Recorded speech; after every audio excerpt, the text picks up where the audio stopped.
Andre Washington was 41 years old when he made the most calculated decision of his life, lying in a hospital bed, pretending he couldn't remember his own name. His wife Camille stood over him, squeezing his hand, calling him baby, her voice soft with practiced concern. She believed the crash had taken his memory. She believed he was diminished, confused, and easy to manage. She had no idea he had heard every word she said to his doctor before she walked through that door. For 31 days, Andre Washington played the role of a broken man, while his wife moved through their shared life like she was already the sole owner of it, making calls, contacting attorneys, and positioning herself to take everything he had spent 2 decades building. She thought she was outmaneuvering a man who couldn't remember her name. What Camille never considered was that the man she was robbing had been watching her do it the entire time. And the moment he decided to remember everything, she would never recover from it. Before we jump into the story, comment where in the world you are watching from and subscribe, because tomorrow's story is one you need to hear. The bridge was not finished yet, but it already looked like something that would last. Andre Washington stood at the eastern railing at 6 in the morning, a hard hat under his arm, a coffee going cold in his left hand. Below him, the Chattahoochee moved slow and gray in the early light. The crew wouldn't start the pour for another 40 minutes, but Andre had been here since 5:30. He always was. "Mr. Washington." Marcus, his site foreman, walked up beside him with a clipboard. "Truck 3 is running about 15 minutes behind. Tell them to make it 10, Andre said. Marcus nodded and walked away. No argument, no back and forth. That was how it worked on Andre's sites. Not because he was mean about it, because when Andre said something, it was always worth listening to. The men here had learned that early. He looked back at the bridge, at the rebar cages rising out of the concrete forms, at the scaffolding he had designed with a load tolerance 30% beyond code, because code was the minimum, and Andre did not build to minimums. He had checked the weather last night. He had checked it again at 4 in the morning. He had run the pour schedule 3 times in his head before he left the house. This was the largest contract his firm had ever won. His name was on the sign out front. He had stood in front of that sign the day it went up, and felt something he didn't have a clean word for, something close to what he imagined his father would have felt if his father had ever been given the chance. That was the thought Andre didn't let himself sit in for too long. His father had worked 2 jobs for 30 years. Maintenance at a school during the week, security on weekends. A quiet man who did everything right and still got passed over. Looked through, handed nothing, never complained, just worked. Andre had watched that with careful, silent eyes from the time he was old enough to understand what he was watching, and he had made himself a single promise. Build something they can't overlook. Build something permanent. He had kept that promise. Slowly, the way real things are built. A civil engineering degree from Georgia Tech. A 2-person firm that became a 12-person firm. Contracts that grew because the work was right and the deadlines were met.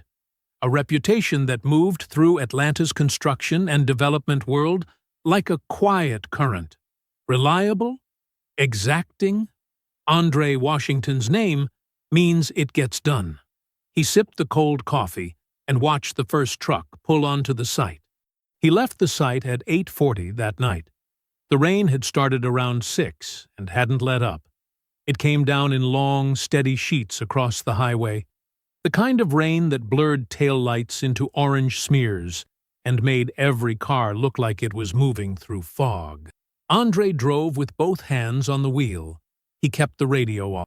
After a day like this one, the silence felt necessary.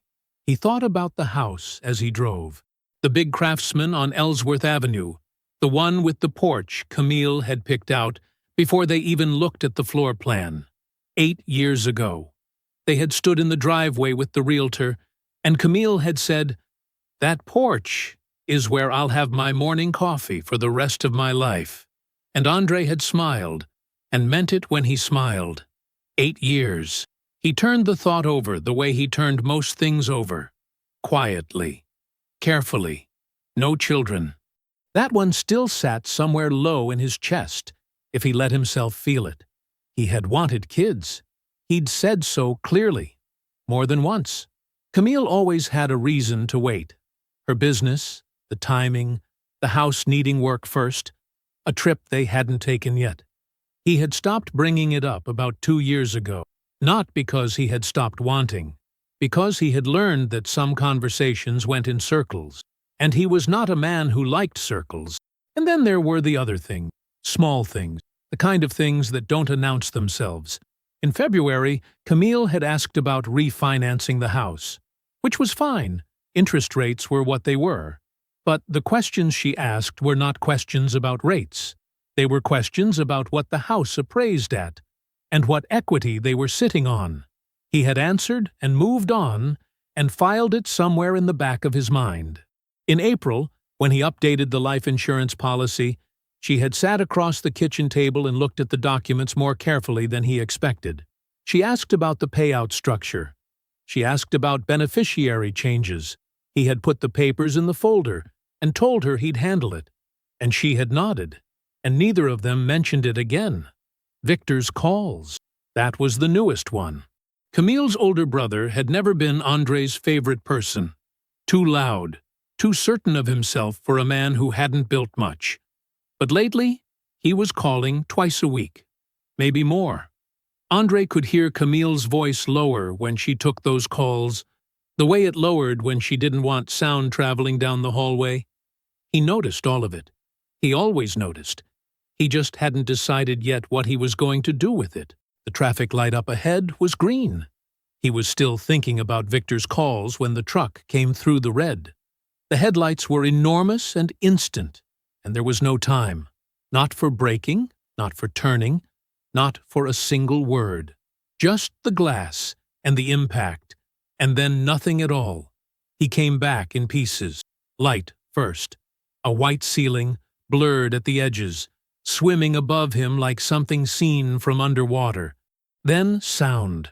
The slow beep of a machine, the squeak of rubber soles on a hard floor somewhere down a hallway. Then pain. Deep and total. The kind that doesn't live in one place but everywhere at once, like his whole body had been wrung out and put back wrong. He didn't move. He wasn't sure he could. Time passed in chunks he couldn't measure. Sometimes there were hands, gentle, efficient, checking things he couldn't see. Sometimes the light changed, and he understood that was day, becoming night, becoming day again. He drifted. He came back. He drifted again. He heard Camille before he saw her. Her voice came from the hallway, just outside the room. It floated through the half-open door, with the kind of carry that people don't notice when they think someone can't hear them. "I understand that," she was saying. "I'm just asking what the process looks like. From a legal standpoint." A second voice. Calm, measured. A woman's voice. The doctor. "Mrs. Washington, your husband is still in the acute phase. It's really too early to—" "I know that." Camille's tone did not change. It stayed smooth, even, almost patient. That was what made it wrong. A woman who had almost lost her husband would have a shake somewhere in her voice, even a small one. "I'm not trying to rush anything. I just want to understand what we're looking at if the memory doesn't come back. What's the legal threshold for incapacitation? What would that process require?" A pause. The doctor again. "That would involve a formal evaluation, cognitive assessments over time. If there were documented deficits that affected his ability to manage his affairs." "How long," Camille asked, "before something like that could move forward?" André lay completely still in the hospital bed. He did not open his eyes. He breathed at the same slow rate he had been breathing. He kept his hands exactly where they were on the blanket.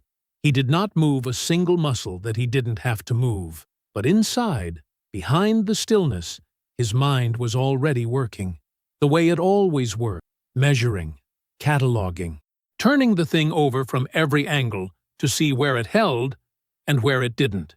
He heard footsteps. The conversation moved further down the hallway and then disappeared into the low hum of the hospital. He lay in the dark behind his eyes and thought about the voice. He had known Camille for 11 years, married her for 8.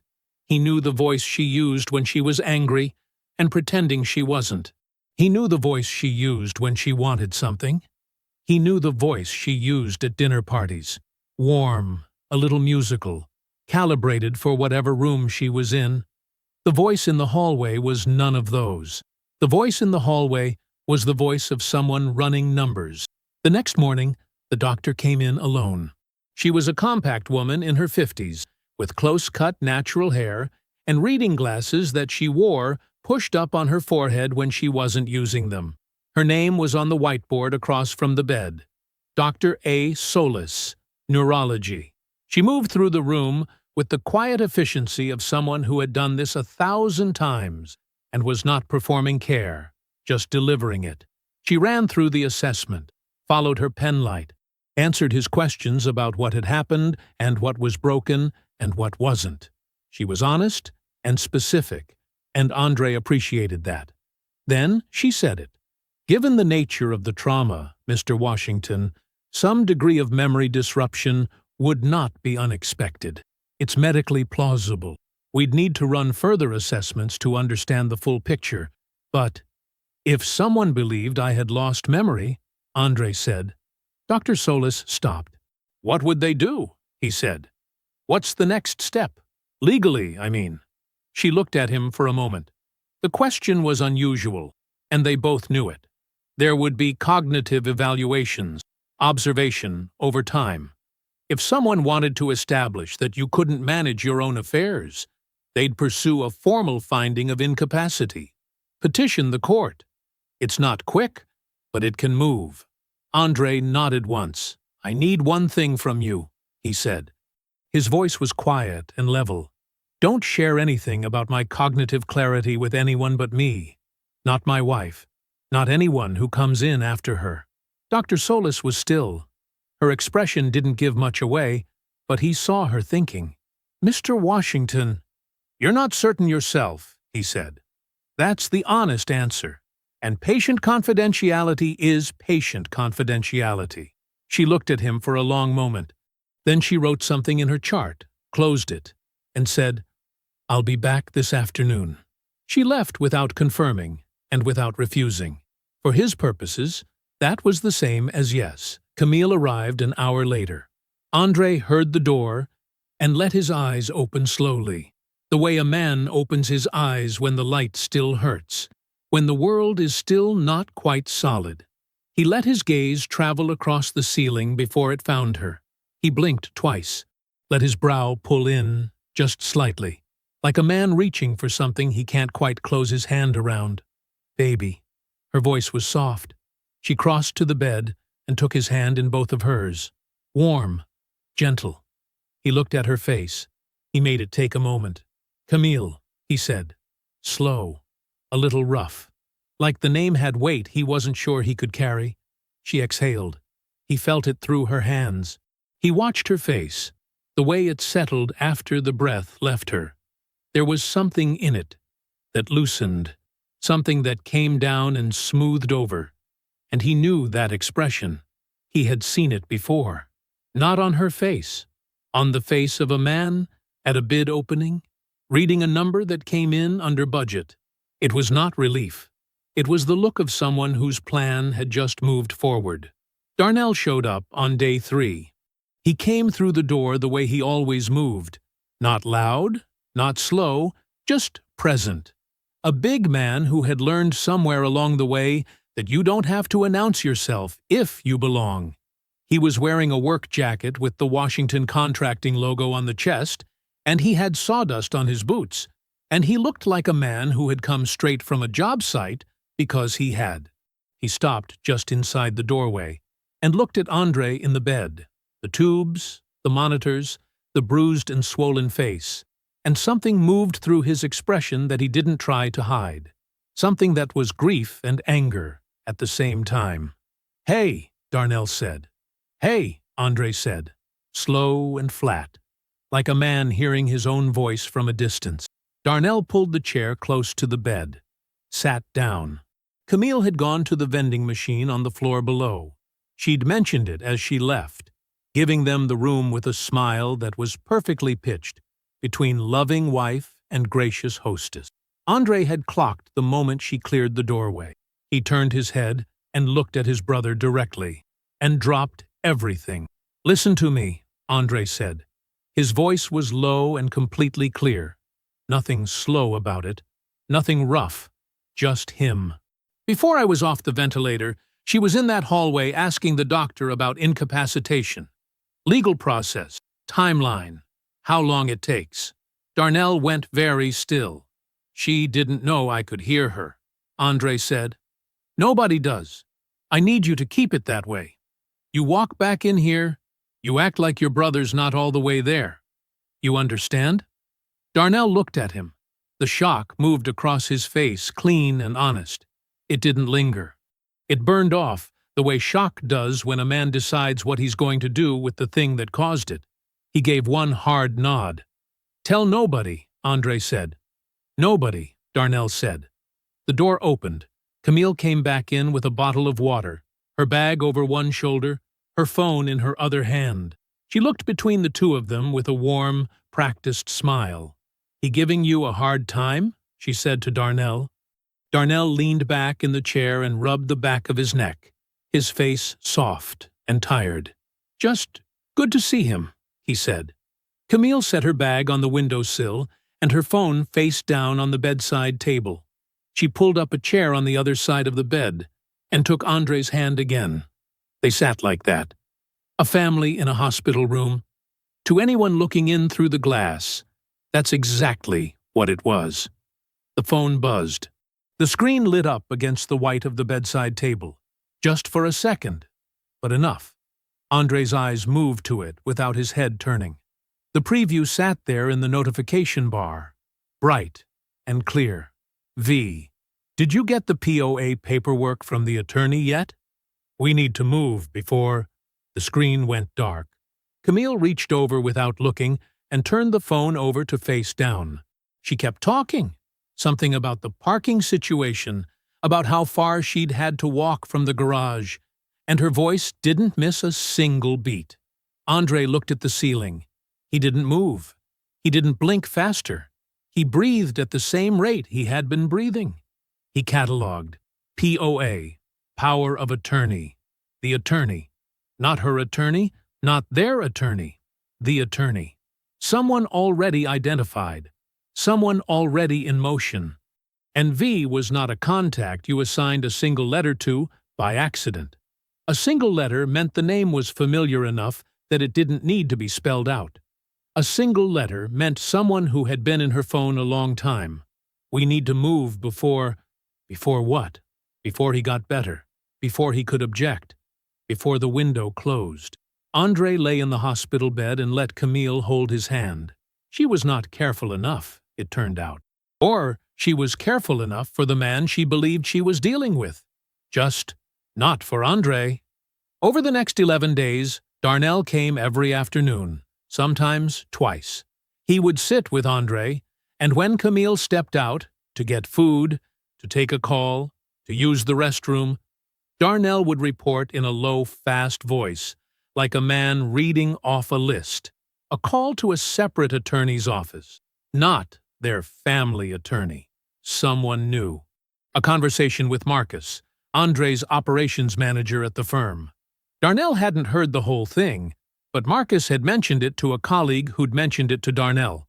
Camille had suggested Andre might need to step back from project decisions while he recovered, that someone should be authorized to speak on the firm's behalf in the interim. The balcony outside the third-floor family waiting room, Camille and Victor, twice in 1 week, keeping their voices down in the wind. Darnell relayed each piece without editorializing. He said the facts the way a man lays down bricks, one at a time, level, where they need to go. Andre listened and said nothing until Darnell was finished. Then he said the same thing each time. Keep going. On day 14, Darnell came in with a small, spiral-bound notebook tucked inside his jacket. He slid it under Andre's blanket during a handshake. That night, when the room was quiet and the hall lights had dimmed and Camille had gone home to the house he had paid for, Andre pulled out the notebook. He found a pen in the drawer of the bedside table. He opened to the first page. He wrote, "Day 14. She hasn't stopped. Neither will I." The house looked right. That was the first thing Andre noticed. Camille had arranged everything. A blanket folded over the arm of the couch, a glass of water on the side table, his reading glasses set out, even though he hadn't mentioned them. The kitchen smelled like something had been cooking since morning. There were flowers on the counter he didn't recognize, fresh ones, white and yellow, in a vase that caught the afternoon light coming through the window. She had worked on this. She walked him in with one hand on his lower back, guiding him the way you guide someone you're not sure can be trusted to walk on their own. Her voice was soft the entire ride home.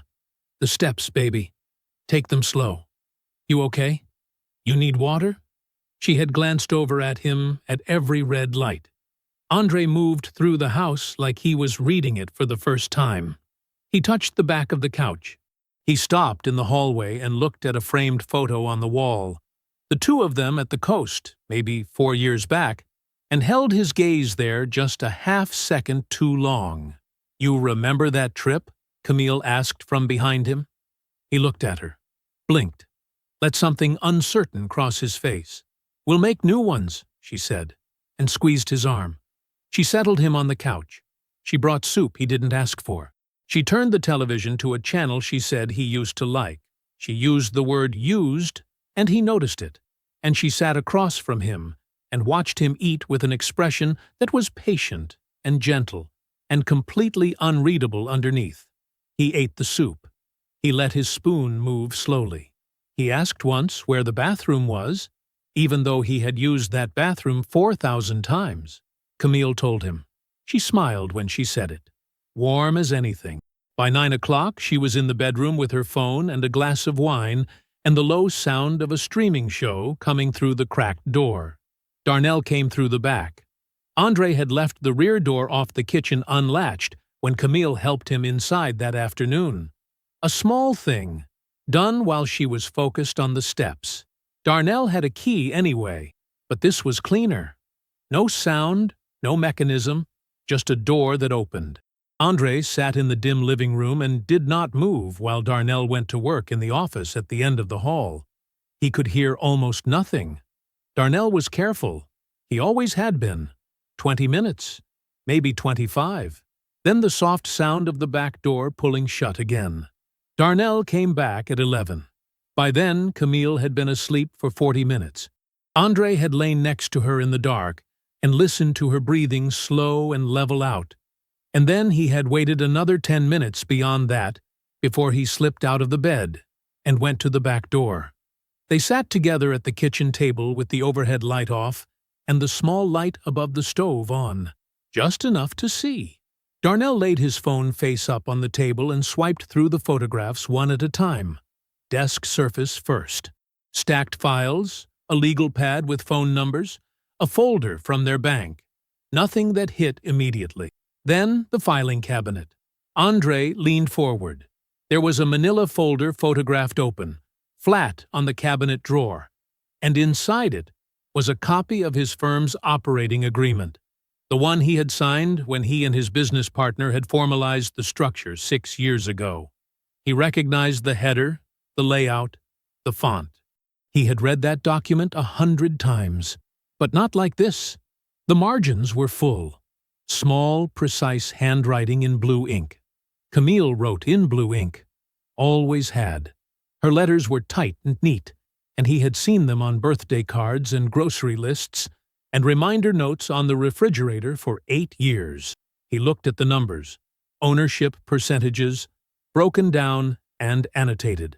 Asset valuations next to bracketed figures. The phrase liquid versus non-liquid with a line drawn between 2 columns. And then, in the lower right corner of the second page, circled, underlined once, if 51% transfers, he can't block. Beneath that, A name. An attorney. Someone Andre did not recognize. He looked at every photograph. He did not rush. He swiped back to several of them and looked again. Darnell sat across from him and said nothing. When Andre set the phone down, the kitchen was quiet enough to hear the refrigerator hum. "This isn't from the accident," Andre said. His voice was low and even. "No," Darnell said. Andre sat with that for a moment. The handwriting in the margins. The attorney's name he didn't know. The circled notation about 51%. She had been in his filing cabinet. She had read his operating agreement. She had done the math on what it would take to cut him out. And she had written it down in her own hand and put it back in a folder in his office. She wasn't waiting for an opportunity. She had been making one. "Find out who that attorney is," Andre said. Darnell nodded. "And tomorrow morning, first thing, call Petra Okafor." Another nod. Andre picked up the phone and looked at the photograph one more time. Then he handed it back to Darnell. He went to bed. He lay in the dark with his eyes closed and Camille breathing beside him, and he did not sleep. He ran numbers. He ran timelines. He calculated load-bearing points and failure conditions the way he calculated everything, methodically, without sentiment, from the foundation up. Darnell left at 7:15. He told Camille he had a supply run. Lumber yard in Decatur. A job that couldn't wait. Camille was in the kitchen in her robe, both hands around a coffee mug, and she nodded without really looking at him. She had already moved on to whatever was next in her morning. Darnell walked to his truck, pulled out of the driveway, and did not go to any lumber yard. Petra Okafor's office was on the 4th floor of a building off Peachtree Road, sandwiched between an accounting firm and a title company, which Darnell would later think was either a coincidence or the most efficient block in Atlanta. Her name was on the door in clean gold letters. No tagline, no list of practice areas, just the name. The receptionist showed him back without much ceremony. Petra was already at her desk when he walked in. She did not stand. She looked up from the document she was reading and studied him for exactly the amount of time it took to decide he was worth her attention, and then she put the document aside. "Sit," she said. He sat. She had a yellow legal pad in front of her and a pen in her right hand. Before he finished the first sentence, she let him talk. She did not react to anything he said. Not the hospital, not the POA paperwork, not the operating agreement with Camille's handwriting in the margins. She had the particular stillness of someone who had heard worse before lunch on a Tuesday. When Darnell finished, she looked down at the legal pad. Then she looked back up. 3 questions, she said. First, what does he own outright? His name only, no joint title. Darnell listed what he knew. The business interest. One investment property in College Park that Andre had purchased 2 years before the marriage. A brokerage account, separate, that Camille had never asked about directly. Petra wrote as he talked. Second question. What's jointly held? The house. 2 other investment properties acquired during the marriage. The joint checking account. A savings account Camille monitored like a hawk. More writing. Third. Petra looked up. Prenuptial agreement. Is there one? Darnell was quiet for half a second. No, he said. Petra's expression did not change, but she set her pen down flat on the legal pad in the way someone sets something down when they want their hands free to think. He trusted her, Darnell said. Like that explained it. Because it did. They usually do, Petra said. She was not unkind about it. She simply moved forward. She picked the pen back up. I need to see him. Not here publicly. Bring him through the parking structure. Service entrance on the north side. Tomorrow afternoon, 2 o'clock. Camille doesn't know this office exists yet. I want to keep it that way. Darnell nodded. I can do that. Andre arrived the following afternoon through a side stairwell that smelled like concrete and recycled air. He was wearing a baseball cap, low, and moving without the careful shuffle he performed at home. He sat down across from Petra and looked at her the way he looked at everything, steady, taking it in, already processing. Petra did not waste his time. She laid it out in 3 parts. First, the business interest. It could be transferred into a properly structured trust, legally, cleanly, and within his full rights as sole owner of his stake. The transfer would not require Camille's signature. It would not trigger any joint property provisions. If it was done before Camille's attorney moved on the operating agreement, the 51% play she had been mapping in those margins became permanently impossible. The business would be beyond her reach before she knew it had moved. Second, the investment properties. The College Park property was his outright. Easy. The jointly held properties were more complex, but not unwinnable. Petra had a structure in mind. It would hold up. Third, the joint accounts. Petra paused there. She looked at Andrei directly. The checking and savings. I'm recommending you leave them exactly where they are. Andrei waited. She's been watching those accounts, Petra said. She checks the balances. She's looking for you to move money, and she's ready to use any transfer as evidence of dissipation if this goes to divorce court. So you don't touch them. Not a dollar. A brief pause. She looks at those accounts, and she thinks she knows where everything is. While she's looking there, everything that actually matters moves somewhere she can't follow. Andrei was quiet for a moment. Then he said, "The accounts are the decoy." "The accounts," Petra said, "are exactly what she deserves to find." Andrei sat back. He had listened to the full plan without interrupting once, without asking her to slow down, without any of the performance he wore at home.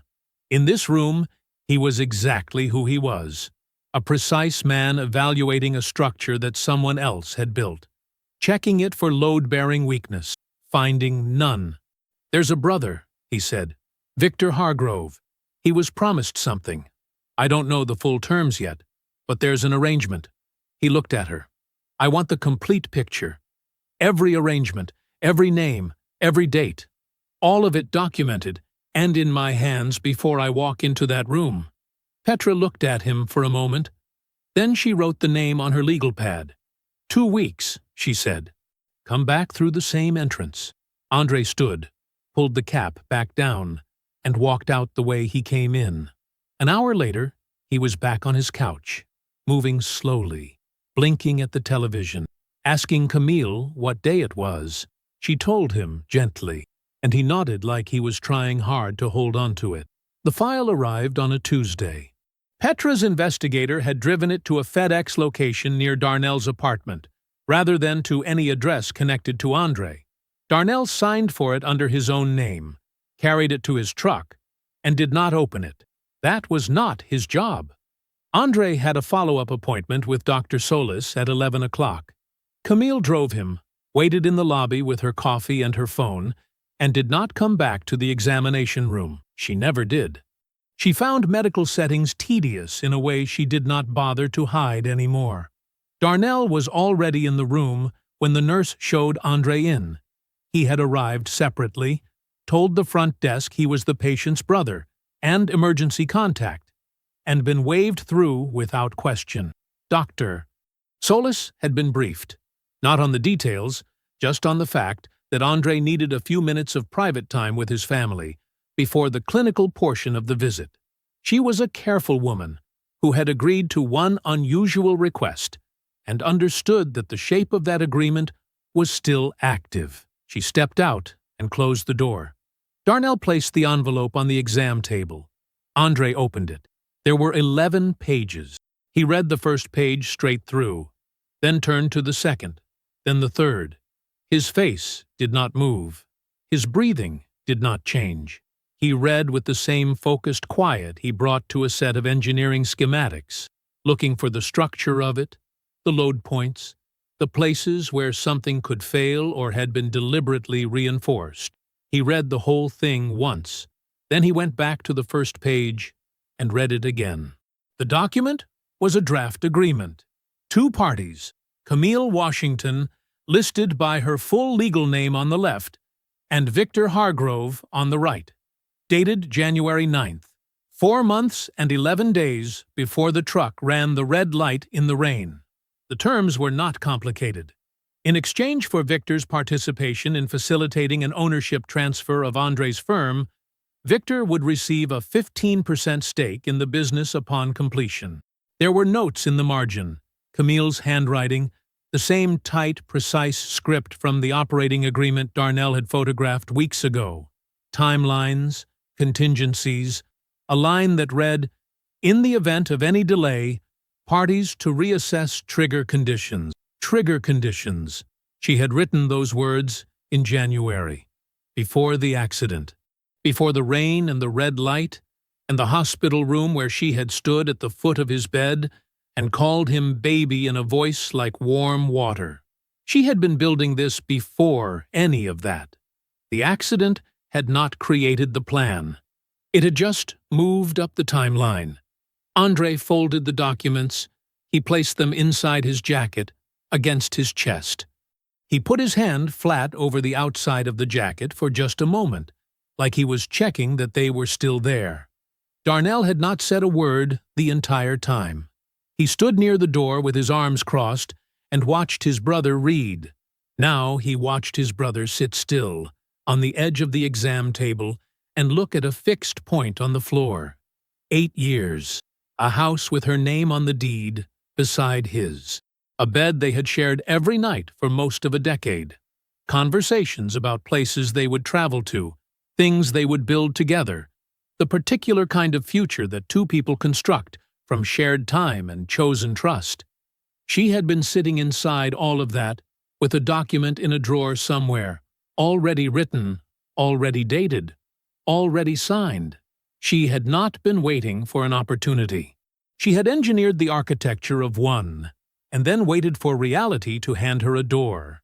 After a long moment, Andre looked up. He did not say anything about the 8 years. He did not say anything about the bed, or the conversations, or January 9th.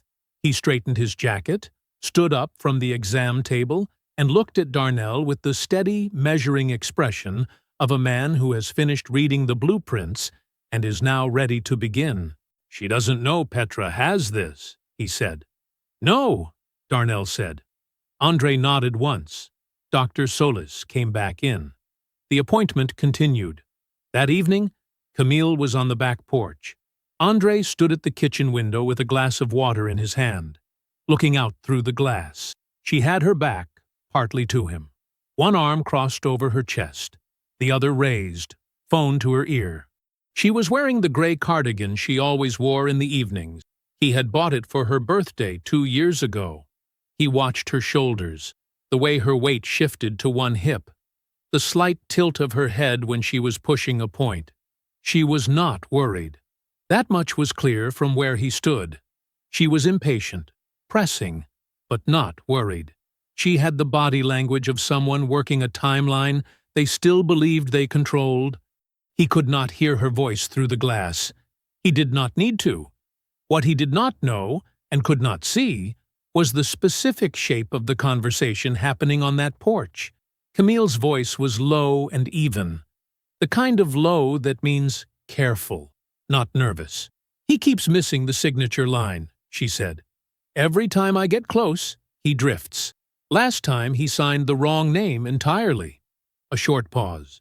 "I know. I know that, Victor." Victor's voice came through the phone tight and clipped. She held the phone a half-inch from her ear. "1 more week," she said. "I'll get it done. He's getting clearer, which actually helps. A lucid signature is harder to contest." She turned slightly, looking out at the backyard. "I'm not worried. He's confused. He's tired. He trusts me." She said the last 3 words with a certainty that had no doubt in it at all.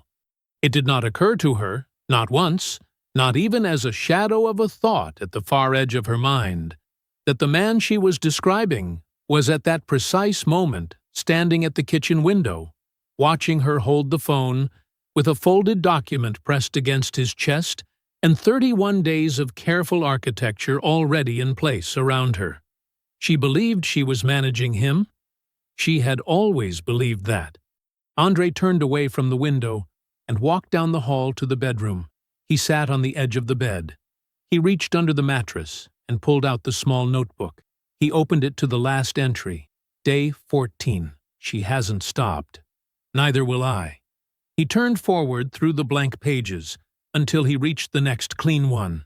He wrote, Day 31. She still doesn't know.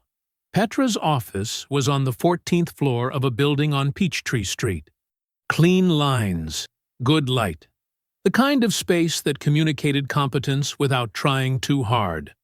Andrei arrived at 7:45 in the morning, before the building's front desk was fully staffed. Darnell had dropped him off at the parking garage entrance.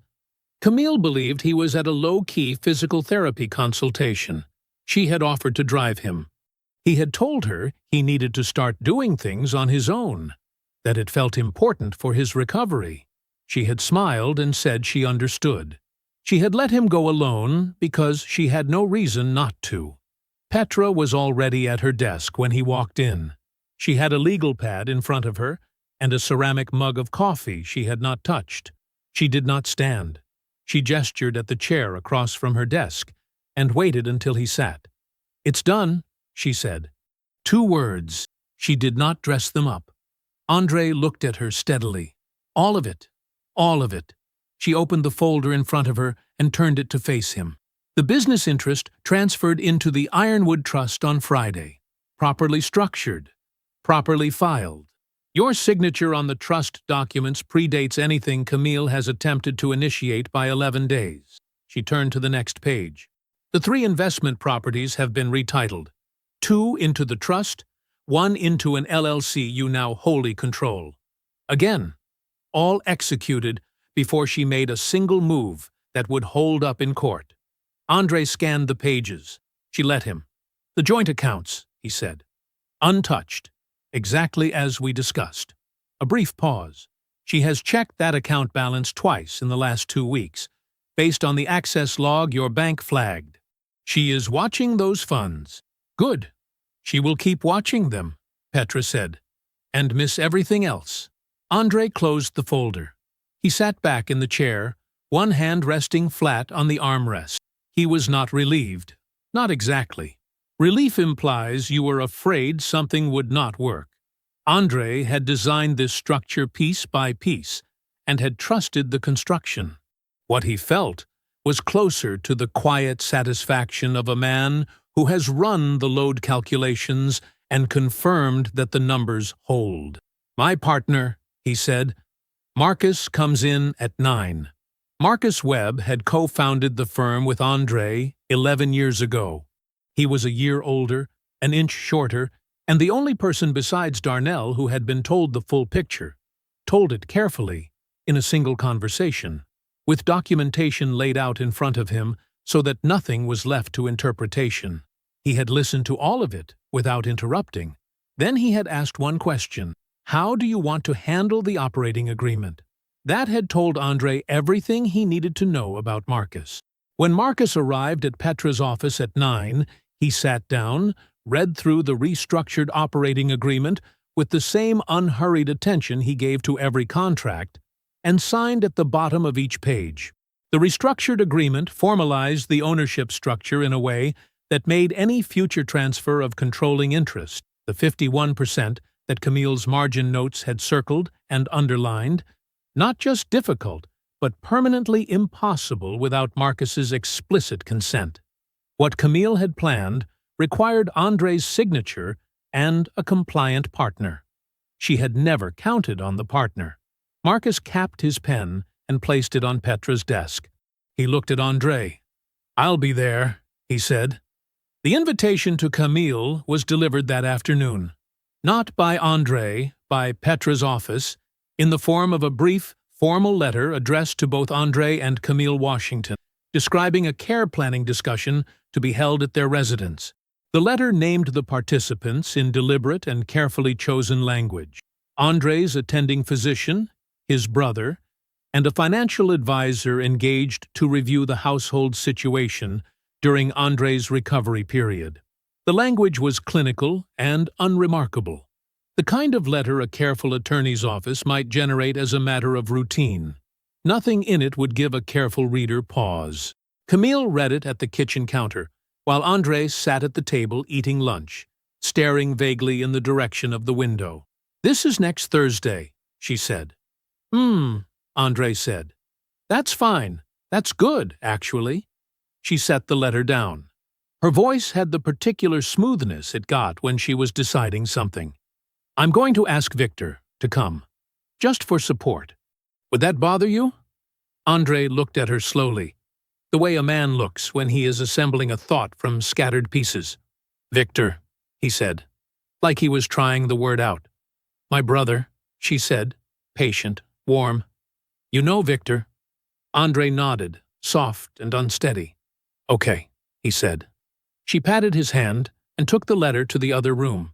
That night, after Camille had gone upstairs, André sat in the dark of the back hallway with his phone low against his leg and sent Darnell a single text message.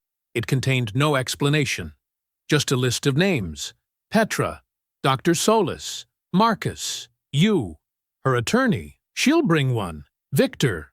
Darnell's response came back in under a minute. "We ready?" André set the phone down on the cushion beside him and looked out into the quiet living room. The lamp on the side table threw a low, warm light across the couch. The coffee table, the framed photograph of the two of them from a trip they had taken to Savannah 4 years ago. His house, his furniture, his name on the deed. He settled back into the cushion, let his expression go soft and distant. He had been performing this for 31 days. Tomorrow, he remembers everything. The morning came in gray and cool. Camille was up before 7. André heard her moving through the bathroom, the soft click of the closet door, the particular quiet that settles over a house when someone is being deliberate about not making noise. He lay still with his eyes half open and listened to the sound of a woman preparing herself for a room she believed she already owned. By 8:30, she was downstairs. Fitted black dress, simple jewelry. Hair pulled back in the clean, practiced way she wore it when she wanted people to take her seriously. She looked composed and capable, and genuinely beautiful, and André, sitting at the kitchen table with a cup of coffee going cold in front of him, watched her move and felt nothing that resembled what he once had. That was its own kind of grief. He filed it away. Victor arrived at 9.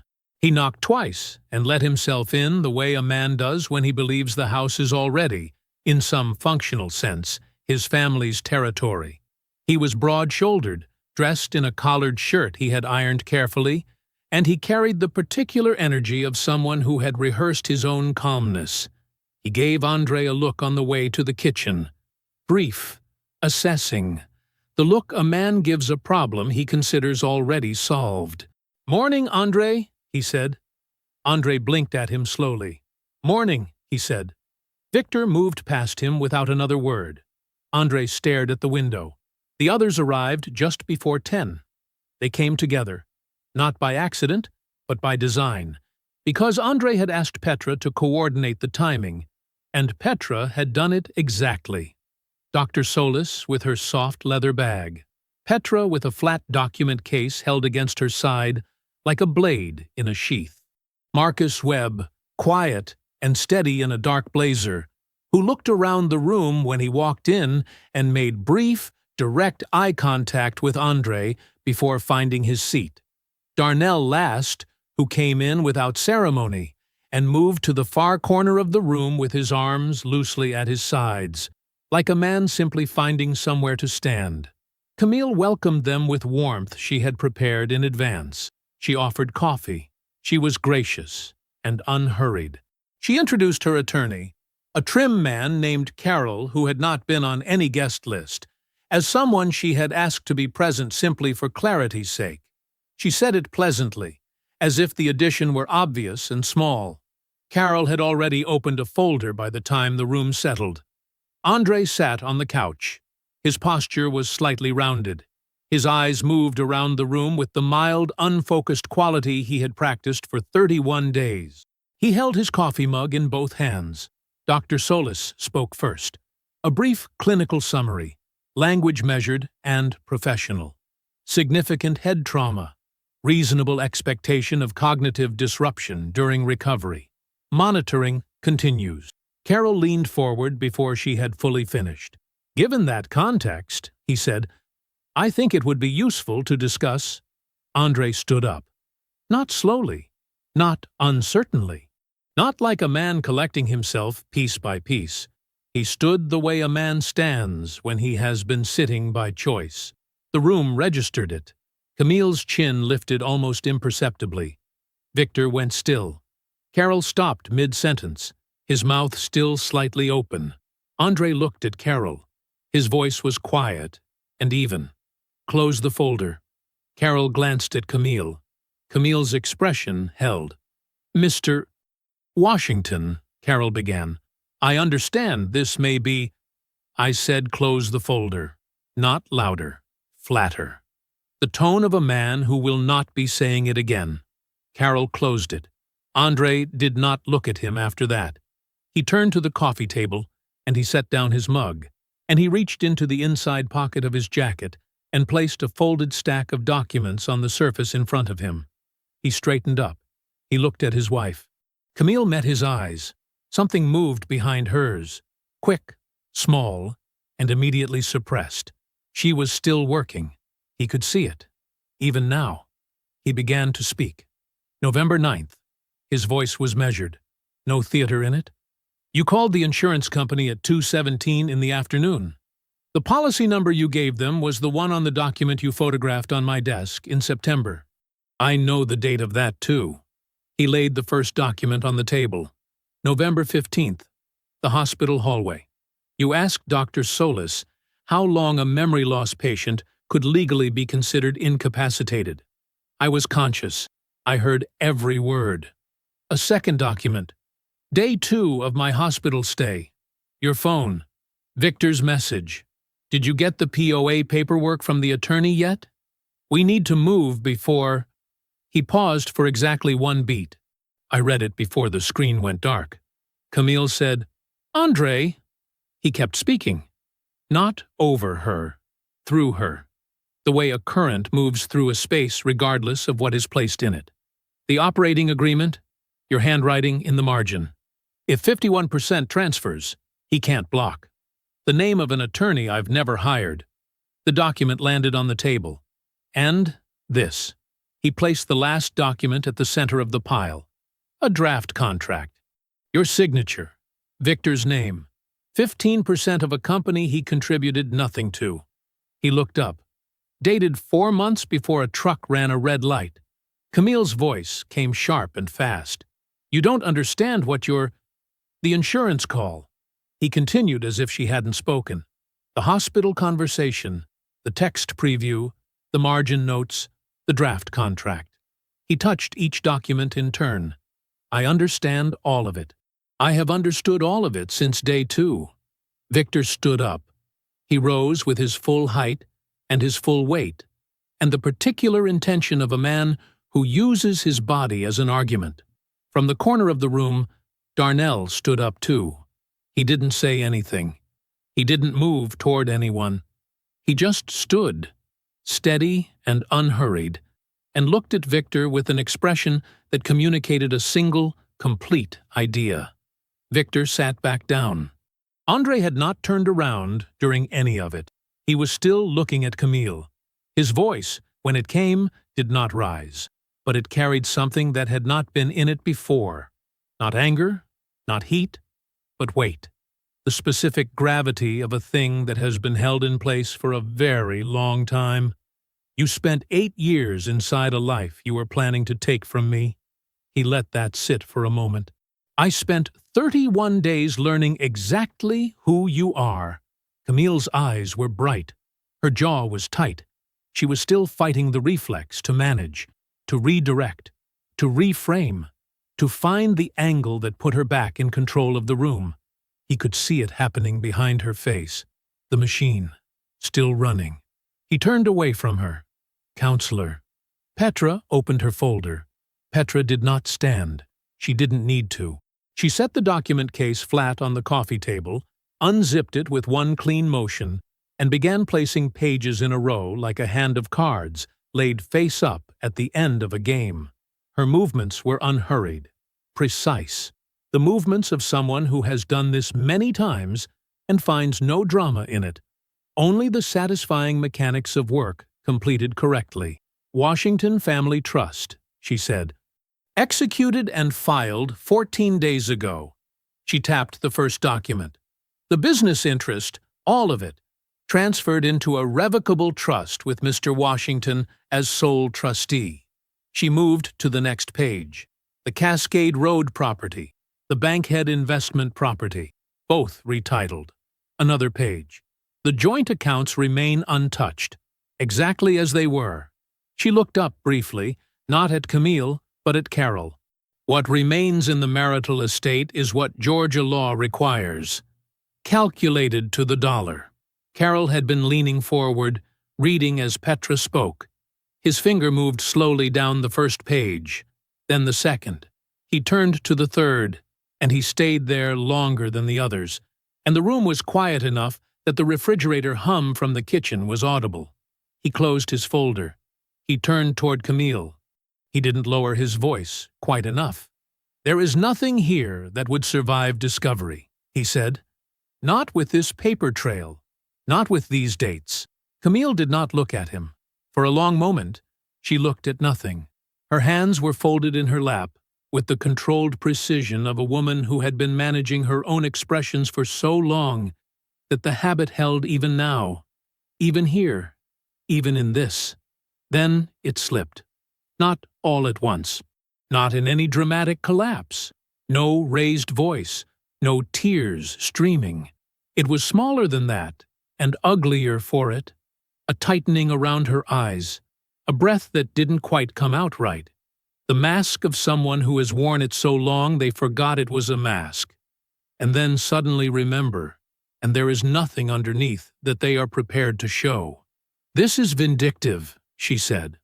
Her voice came out thinner than she intended. "You know that, right? This is vindictive, and it is humiliating. And you have just sat here and—" She stopped, started again. "We built something. 8 years, Andre. And you're going to sit there and act like I'm—" "You should have tried that," Andre said, "before you put Victor's name on a contract for my company." The sentence landed and did not move. Camille closed her mouth. Andre did not look away from her, but he did not press further. There was nothing further to press. The sentence was complete. The room understood it. Even Camille understood it. She looked down at her folded hands and said nothing else. Darnell reached into his jacket pocket. He produced a phone, set it on the coffee table beside Petra's documents, and pressed play. The recording had some ambient road noise at the start. The hollow, slightly tinny sound of a car interior. Then a phone ringing. Then Victor's voice, clear enough. "Yeah." Darnell's voice, casual, easy. "Just checking where we're at. He still hasn't signed anything?" "Not yet, but she says 1 more week. The account numbers I gave her were right. I confirmed it. Once the transfer processes, my cut comes directly out of the operating—" Victor stood up. "That's—" He pointed at the phone. "That's out of context. That's not. That's a private conversation. You can't just—" "Two-party consent," Petra said. She didn't look up from her documents. "Mr. Washington was on the line. That's not what I was talking about a different deal. A completely separate—" "Victor." Petra said his name once. "The way you set something down on a hard surface. Flat. Final." He stopped. She looked at him now. Not at the room, only at Victor. Her expression held no particular malice. It was the expression of a woman stating a fact about weather. The recording and the draft agreement, dated, signed, and sitting in my file, constitute documentary evidence of conspiracy to commit financial fraud. She let that word settle. Fraud. I have a filing prepared. It is dated. It is complete. She paused. It is currently sitting in my office. She did not say, "And it will stay there." She did not say, "As long as you behave yourself." She didn't need to construct the sentence that way. The shape of it was already clear. Victor's jaw moved. His eyes went to the documents on the table, then to Darnell, then back to Petra. He said nothing. At the far end of the room, Marcus Webb, Andre's business partner, looked at Victor with the quiet, settled expression of a man who has just finished deciding something. He didn't speak, didn't shift in his seat. He simply looked and held it for 2 full seconds, and then looked away. Victor understood that look. Any man who operates in Atlanta's construction and development world understands exactly what it means when a man like Marcus Webb files your face into a particular drawer in his memory. Carroll gathered his folder, snapped his briefcase shut, and left without making eye contact with anyone. The sign was new. Washington Structural Group, Project Site. Black letters on a white background, clean and bold, staked into the Georgia clay at the entrance to the lot. Andre slowed his truck as he passed it, not because he needed to read it, but because he still liked what it felt like to see it. He parked and stepped out into the early morning air. The site was already moving. Crew members in hard hats, a foreman reviewing plans by the trailer, the low groan of heavy equipment somewhere past the tree line. A bridge project 3 times the size of the Cascade Road job, the largest contract his firm had ever signed. He walked the perimeter first, the way he always did, measured the space with his eyes before anyone had a chance to brief him on it. Noticed the drainage issue near the eastern edge that the site report had flagged but not fully addressed. Made a mental note. He would bring it up at the 9 o'clock review. He moved through the site with ease. Not the ease of a man who had stopped paying attention, but the particular ease of a man who no longer had anything to prove to anyone on the premises. His crew knew what that looked like. They gave him space to see what he needed to see. And then they waited. 18 months ago, this firm had been something a woman with a pen and a plan almost took from him. Now his name was on the sign. The bridge project had finished in October. On time, under budget, exactly as promised. 2 new contracts came in before the end of Q1. The restructured partnership with Marcus was formalized in January, put on paper the way it should have been years ago, with protections and clear terms and no ambiguity about what belonged to whom. The firm was leaner and cleaner and better for all of it. Andre did not talk about what had happened. He didn't need to. Atlanta handles certain stories without any help. Camille received her settlement in November. Petra had calculated it to the dollar. What Georgia law required, no more. It was fair. It was final. Camille signed it and relocated to Charlotte 2 weeks later. The house sold in the spring. The social world she had shared with Andre, the dinners, the professional circles, the people who had smiled at her across tables for 8 years, received the story the way Atlanta receives most stories, without announcement, without drama, and without mercy. Doors she expected to open simply did not. Invitations stopped coming. People she expected to call her back stopped doing that too. No one coordinated it. No one had to. The city just quietly closed around the space she had left behind. Victor's year was its own accounting. He lost the Decatur contract in March when the developer quietly chose another firm. 2 referrals he had counted on, relationships he had cultivated for years, went to other contractors without explanation. His calls to 2 developers inside Marcus Webb's network were not returned. There was no announcement, no confrontation, no dramatic moment where someone told him why. He just started getting fewer calls back. Petra's filing sat in her office, dated, complete. She had not touched it. She did not need to. Victor knew it was there the way you know about a bruise you can't stop pressing. Not because it helps, but because the reminder keeps you careful. He had spent the year being careful. Andre suspected he would spend several more years the same way. Darnell's backyard smelled like charcoal and cut grass. They were on the back porch as the sun went down, plates in their laps, the sounds of the neighborhood settling in around them. A dog somewhere down the block, kids in a yard further up the street. The ordinary music of a summer evening that had no idea it was supposed to feel significant. Andre set his fork down and looked out at the yard. "I almost didn't go to that job site that night," he said. "Almost came straight home." Darnell chewed, thought about it for about half a second. Then the truck would have hit her. Andre laughed. It came out of him easy and full, and Darnell's laugh followed right behind it. And for a moment, they were just two brothers on a porch who had been through something real and had come out the other side with their names still intact, and plates full of food, and absolutely nowhere else they needed to be. It wasn't the laugh of men celebrating pain. It was something cleaner than that. The laugh of men who had carried something heavy for a long time and had finally set it down in the right place. Andre drove home alone. He pulled up to a red light 3 blocks from Darnell's house and let the engine idle. The city moved around him. He reached into the center console and pulled out the small notebook. He opened it to the last written entry. The handwriting was cramped, written in low light, the letters slightly uneven. Day 14. She hasn't stopped.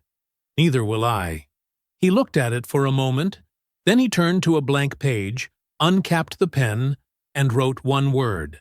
Done. He put the notebook back, started the car, and drove. I hope you enjoyed that one. Be sure to like the video and subscribe so you don't miss the next story. I've picked out 2 more for you that I think you'll really like.